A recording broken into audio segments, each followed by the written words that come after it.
All right. Hello and good morning to anyone already up after like like 5 hours since I turned this off last night. So pretty quick turnaround. We got to do the week 2 review. So I don't know why I started it on that. That's not relevant. But all the games are played. Let's look at the schedule. I'll go through each one by one. League schedule, week 2. So, week kicked off. Minnesota at Philadelphia. Philadelphia just manhandled them the whole time. Minnesota never had a chance. I mean, it was just a beat down from the beginning. Green Bay at Atlanta, shootout, pretty close game. Kind of shocked the Packers blew it and the Falcons didn't. The Falcons were pretty much in the lead the whole time. Packers didn't really trade any blows. They just tried to keep up with them and eventually fell short towards the end. Raiders at Bills. Dominant performance by the Raiders defense. Just absolutely beat up the Bills offense. Like you don't keep Josh Allen with 13 points without putting the hurt on some of them pretty good. I mean, the Raiders only scored 20 points, so it's still a one-score game, but dominant performance by that defense. Baltimore at Cincinnati. Baltimore, I mean, it's similar to Minnesota at Philadelphia. They just boat raced them. I mean, there was no chance. Cincinnati got kicked in the teeth to start, and then it just kept going downhill for them. Seattle at Detroit. This one I believe came down to the last couple drives, or at least uh, Detroit had a pretty good shot there towards the end, but they couldn't get a stop on Seattle. Seattle with one score lead just ran the clock out. I think with 3 minutes left, they got the with there 3 or 4 minutes left, at least 3.5 minutes left. They got the ball, and Detroit just couldn't stop them. They just chewed the clock down. Indy at Houston. This one was a real close one. I don't even remember how it came down, but it came down to the wire. Houston, I think they went for two and failed to try and take the lead, so they ended up at 22 points. And Indy, after making that stop, just I think that they had like 4 minutes left at least, and then they just chewed the clock out, if I'm remembering correctly. Kansas City at Jacksonville, just another beatdown. The Chiefs are just way better than the Jaguars. Jaguars offense couldn't get anything going against the Chiefs' really good secondary, and Jaguars couldn't stop a whole lot. Bears at Bucks. Not an even game. Bears were the better team, but still not too terrible. Obviously, the Bears defense had themselves a pretty nice day, and the Bucks offense was struggling a little bit. Jameis forgot what team he was playing for on multiple occasions, but yeah, Bears walk away victorious there. Chargers at Titans. This is another boat. I mean, there's a lot of blowouts this week. It's kind of insane actually. Way more than week 1. Chargers offense just couldn't get anything going against the Tennessee Titans, which is crazy because the Titans defense isn't that good, but it was good enough to just completely bully the Chargers because their offensive line is horrendous. Giants at Cardinals. This one was a defensive battle. Only what is that? Only 24 total points scored. I mean, the Cardinals are bad. They're bad. That offensive line is atrocious. It's just so bad. Their running game is non-existent. Kyler Murray's running for his life anytime he throws. It's just brutal. Their defense is pretty solid though. The Giants only scoring 17 points. San Francisco with the Rams. San Francisco actually got beat pretty bad. They were getting beat up pretty hard. Like obviously they made it back to a one-score game, but Rams were in control that whole time. It was pretty interesting. The Jets at Cowboys though, that one did come down to the last drive. Geno Smith tried to make a second comeback. 2 weeks in a row he's tried to make that comeback, and 2 weeks in a row he's fallen short. I don't think he threw a pick this time. I think they just couldn't get the first down. But still, Jets showing a hell of a lot more fight than I ever expected them to, all things considered. Washington at Denver. Washington's defense just took it to Denver's offense. They couldn't move the ball till late in the third and fourth quarter. Washington was just in charge the whole time. And this one, Miami shutting out New England. That's the most impressive one to me. Like, I don't know if Miami scored the most points. They might have. Oh, they did. They scored the most points this week and allowed the fewest, winning 45 nothing against New England. It was just a beatdown. I mean, anything New England tried, they just were countered immediately by Miami, who just took it and like were offended. They tried something, kicked him in the teeth, punched him in the head, and then just continued to curb stomp him till they forgot what sport they were playing. Not New England, New Orleans at Carolina. The Saints were kind of in control the whole time. They just slowly pulled away as it went. Um, got out to a pretty quick lead actually, and then just never looked back. And then Cleveland at Pittsburgh. Pittsburgh actually got up to an 18-0 lead with two safeties, but Cleveland managed to bring it all the way back to a one-score game, and then Pittsburgh, they couldn't get the stop against Pittsburgh on that drive where they would have needed to use their timeouts and get the ball back with time left. And Pittsburgh, for some reason, kicked a field goal as time expired. So it should be 31-38, but it's actually 31-41 because the Steelers were assholes. But anyway, those are the scores. Let's look at the stats. The stat leaders after 2 weeks. Now remember, this game sometimes just deletes people, so we're not going to take everything for granted, but we're going to go through top 5. So top 5 in passing yards. Patrick Mahomes is first with 762. Derek Carr is second with 758. Joe Burrow is third with 741. Geno Smith is fourth with 728. And fifth is Kirk Cousins with 724. Completions don't really matter. Patrick Mahomes is first. Attempts, Drew Lock is first. Touchdowns. Tua and Baker tied for first with 7. Tied for third is Joe Burrow and Desmond Ridder, both with 6. Tied for fifth is a bunch of guys at 5. Geno Smith, Kirk Cousins, Lamar Jackson, Will Levis, and Jake Haener all have 5. Interceptions. Starters with the fewest. I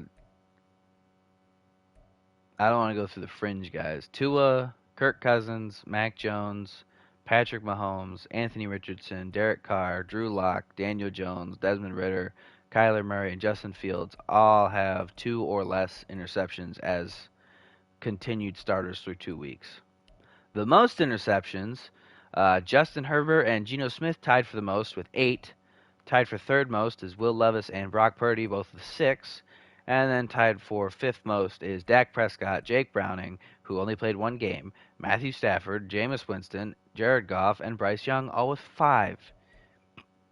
I don't know if Jake Browning having 5 is more impressive in 1 game than Matthew Stafford and Jameis Winston only having and Bryce Young and Jared Goff being as bad as they have been, or if that's just sad. But completion percentage leaders out of actual starters. Josh Allen's first with 78%. Tua's second with 77%. Fields is third with 76%. And then fourth is a tie between Baker and Jalen Hurts, both at 71%. The most sacked quarterbacks so far is Joe Burrow and Kyler Murray, both tied for 16 times sacked. Longest pass is still Derek Carr's to Trey Tucker. Bell cow. Derrick Henry leading the league in rushes at 64. Second, Bijan Robinson at 56. Third, Kyren Williams at 50. Fourth, Jonathan Taylor at 49. And fifth, Saquon at 48. Yards, Henry first with 377. Bijan second with 311. Fourth is Jonathan Taylor with a huge drop-off going all the way down to 218. Dameon Pierce is fourth. That was third with Jonathan Taylor. Fourth is Dameon Pierce with 213. And fifth is Kyren Williams with 206. And the yards per carry is being led by, out of running backs that actually should be getting the ball, you get Tajay Spears, Chase Brown. They don't have enough carries yet. Keaton Mitchell, not enough carries yet. Derrick Henry with 5.9 yards a carry. Raheem Mostert got hurt, but was averaging 5.8 before he got hurt. Touchdowns. There's 4 guys with 3. Bijan Robinson, DeAndre Swift, Derrick Henry, and Brian Robinson. And then there's a bunch of guys with 2. Let's see. David Montgomery, Myles Gaskin, Najee Harris, Alvin Kamara, Kenneth Gainwell, Nick Chubb, Joshua Kelly, and Aaron Jones all tied for 5th place with 2 touchdowns. Fumble leaders. Kyler Murray has 4, but as far as running backs go, the most anyone has is 1. And that's Saquon, Kendre Miller, Joe Mixon, Thaddeus Moss had a fumble, Elijah Mitchell, Austin Eckler, Alvin Kamara. Jeff Wilson, Derrick Henry, and DeAndre Swift all have a fumble. Most broken tackles so far, Derrick Henry with 16 or 17. Longest run so far, Derrick Henry with a 59-yard carry. Receiving, reception leader, Dalton Schultz with 24. Kelsey's second with 23. Keenan Allen and Amon-Ra St. Brown are tied for third with 21. And fifth place is a tie between Devontae Adams, T.J. Hockenson, Mike Evans, and Noah Fant with 19 each. Yards, Kelsey's the leader with 295. Devontae Adams is second with 292. Third place is a tie between Traylon Burks and Jamar Chase, all with 271. And then fifth place is Trey Tucker with 268. Touchdowns. Jamar Chase leads the league with 4, and then second place is a long tie between George Kittle, Devontae Parker, Darren Waller, Calvin Ridley, and Donovan Peoples-Jones, all with 3. Peoples-Jones getting up there after one game only of getting touchdowns. He didn't catch any touchdowns week 1. Run after catch leader is Trey Tucker, 114 yards. That big gain in the first game was pretty helpful for his stats so far. Who is the worst lineman in the league? Max Mitchell, after allowing 6 total sacks so far this season. Nice. He's terrible. All right. Now, again, defense gets wonky. Players get left out. We're just not going to worry about it. Tackle leaders. Juwan Bentley's first, according to this, with 32. Jermaine Pratt second with 31. Devin Lloyd third with 30. Demario Davis fourth with 29. And then fifth is a tie between Divine Diablo and Nicholas Morrow. Teammates, actually, both with 28. Tackle for loss leaders. Quinn Williams, T.J. Watt, Aaron Donald, and DeForest Buckner all tied with 9 for first. Tied for fifth, Khalil Mack, Rashawn Gary, Brian Burns, and Joe Schobert all have 8. Sacks, Joe Schobert and Micah Parsons tied for first with 6 each. And then third place, T.J. Watt and Aaron Donald are tied with 5. Fifth place is a tie between Brian Burns and Zach Allen with 4.5 each. Interceptions, Bobby McCain, Trayvon Diggs, and Marshawn Lattimore all have 3. So that's a 3-way tie for first. And then fourth is a tie between Tariq Woolen, David Long Jr., Amik Robertson, Talanoa Hufanga, Jesse Bates, Darius Slay, Jamal Adams, Harrison Smith, Darius Williams, Trent McDuffie, Cameron Sutton, Jonathan Jones, Michael Carter, Marcus Williams, Marcus Peters, Kobe Bryant, Eric Rowe, and probably more that the game decided to leave out. But those 0 guys tied for fifth with 2 each. Deflection leader, Roquan Smith with 5. Forced fumbles, a lot of guys with a forced fumble. I'm not going through all these. Fumble recovery, also a lot of guys with them. Not going to go through all of them. Any block kicks so far? No. Any safeties? TJ Watt's got a safety, and this is how you know it leaves somebody out, because there was another Nick Herbig got a safety, and he's not on here. So a lot of guys, 3 guys with 2 defensive touchdowns: Trayvon Diggs, Bobby McCain, and Trent McDuffie. So kicking wise, obviously, we don't want to talk about people that are exceptionally accurate. We want to talk about the ones that stink. Joey Sly is now 2 of 5. Brutal. Harrison Butker, 1 of 2. Brutal. That's 50% completion percentage for kicks. Jake Elliott, 2 for 3. Jake Moody, 2 for 3. Jason Myers, 5 for 6. Matt Gay, 5 for 6. Cairo Santos, 7 for 8. Everyone else is perfect so far. Extra points. Nobody's missed an extra point so far. So that's just not true. Wait a minute. I know that that's not true.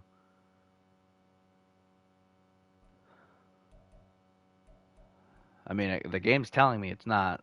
I'm not going to argue, but I feel like that's very not true. Let's see. Worst average yards per punt by an actual punter is now Braden Mann at 34.5. Best average yards per punt is Corey Bojorquez at 51.6. Average net yards, the best is Brian Anger at 45.3, just beating J.K. Scott by 0.1. Worst out of the actual punters is Braden Mann again at 32.6. Nobody's been blocked. And the most punts down to 20 is Riley Dixon with 8. So pretty good. Most touchbacks is Corey Bojorquez and Sam Martin, both with 4. So not so good. Longest punt, still with Corey Bojorquez, 69 yards. Kick return, I don't believe there were any new touchdowns. There were 2 touchdowns last week, so yeah, no. Askridge and Cohen is still the only 2 touchdowns. So nothing there new. No new punt return touchdowns. So that's the stats. Those are the stat leaders after 2 weeks. Let's check the standings. See how many 2-0, 1-1, everything else teams there are. So after 2 weeks, the game is still weird about how it tells this stuff. Wins. The Cowboys, Bears, Falcons, Ravens, Commanders, Rams, Colts, Dolphins, Eagles, Titans, and Chiefs are all 2-0. Their undefeated dreams, 17-0, are still alive, as is the nightmare of managing to start hot and crash and burn towards the end of the season. The Browns, Buccaneers, Bills, 49ers, Steelers, Saints, Seahawks, and Giants all either rise or fall to 1-1. The Raiders are a different case. They are 1-0-1. They won this week. They tied week 1 with the Broncos. And as you can see, the Broncos are not on this list of 1-win teams, which means they are 0-1-1 here, along with the Lions, who are 0-2, Jets, who are 0-2, Patriots 0-2, Jaguars 0-2, Cardinals 0-2, Bengals 0-2, Texans 0-2, Panthers 0-2, Vikings 0-2, Packers 0-2, and Chargers 0-2. These teams all have the nightmare of 0-17 still alive, except for the Broncos. They could go 0-16-1, which would be even more hilarious. I don't believe any team will go winless, but it's entirely possible. Most points for so far, the Dolphins with 104. Fewest points for is the Patriots, who have scored 17 in 2 weeks. That's brutal. Fewest points against is the Dolphins, who have only allowed 24 points. They allowed 0 this week, so they're doing pretty good for themselves. Most points allowed is the Chargers, who in 2 games have allowed 100 points. What the hell is defense? So, yeah, obviously the longest streaks are 2 wins. Obviously the longest losing streaks are 2 losses so far. So nothing crazy. We're only 2 weeks in. Let's see, AFC North. It's gonna be the Ravens on top. Steelers should be in second after the week shift. Browns will probably fall to third, and the Bengals will still be at fourth. AFC South, Colts and Titans both still going to be at the top, tied for first. Jaguars and Texans are now both tied for last, really, at 0-2 each. After 2 weeks, AFC East, Dolphins should rise to the top. Bills are going to drop to second, and the Jets or Patriots are fighting for that third and fourth place spot. Chiefs definitely still on top after 2 weeks, 2-0. Raiders should still be second. Broncos are going to be third still, so they're in the correct order right now. Because obviously this is the order that they were starting this week, and it changes obviously because the games happened now, but it doesn't live update because that would be too hard for Madden developers to put in the game. So yeah, this is about how it'll look. NFC North, Bears on top, 2-0. Everyone else is 0-2. So, I mean, they're all fighting for something. I don't know why they all think they need to tank for a quarterback. Packers don't. Vikings do. The Vikings should go 0-17 so they can get that first overall quarterback. The Lions kind of don't. I have faith in Hendon Hooker after Stafford leaves. NFC South, this is also still exactly how it should be. Falcons at first with 2-0. The Bucks and Saints both 1-1, tied for second, and then last place the 0-2 Panthers. NFC East, all 2-0 except for the Giants, who are 1-1. So these 3 teams fighting for first at the moment. Giants in fourth, unfortunately for them. And then NFC West also turns out to stay about the same. Rams stay on top after going 2-0. Right, Niners and Seahawks both 1-1, fighting for that middle spot. And then Cardinals 0-2 should be in last. So let's advance the week, and we will take a look at the award winners. And then I will take a short break, probably about 15, 20 minutes. Maybe I'll wait till 9 o'clock to pick it back up. And then we will get into week 3. Ooh, simulating mock draft 1. We're not going to look at those because I do not care. Ooh, players ready to negotiate. That's going to be fun. Stats and awards. Weekly awards. So, NFC Offensive Player of the Week, Jalen Hurts, 24-31, 255 passing yards, 2 touchdowns, 7 carries for 78 yards, and a rushing touchdown. Not bad. NFC Defensive Player of the Week, Micah Parsons, 11 tackles, 6 sacks. He had a monster game. Derrick Henry is the AFC Offensive Player of the Week, 32 carries, 245 yards, 2 touchdowns, 3 receptions for 14 yards. Roger McCreary is the AFC Defensive Player of the Week with 4 tackles, 2 picks, and a touchdown. A little bit more underwhelming than Bobby McCain's 12 tackles, 3 picks, and 2 touchdowns, but good enough, I suppose. So, that's going to do it for the recap of Week 2. We are going to take a short intermission, and I will be right back to start Week 3 here, starting with the Giants at Niners. So, take a pause, get your breakfast, get a snack, get a drink of water. That's what I'm gonna do. Obviously anyone watching this can do that whenever they want. If you watch this on YouTube, you should like, comment, and subscribe. If you find this interesting, you should watch the actual VODs with the games because the games are fun. The games are fun. The night ones, the ones I do at night where I have to be kind of quiet, those aren't the most fun. But the ones I do during the day, like the real long ones and stuff like that, those are fun. You should watch them. They're pretty enjoyable. I have fun making them, so I imagine they're somewhat fun to watch. I don't know. I don't really care if they are, but anyway, that's gonna do it for now. That's gonna be the week 2 recap in the bag. Week 3 gonna kick off in about 20 minutes, unless you're watching this on YouTube, in which case it kicks off tomorrow.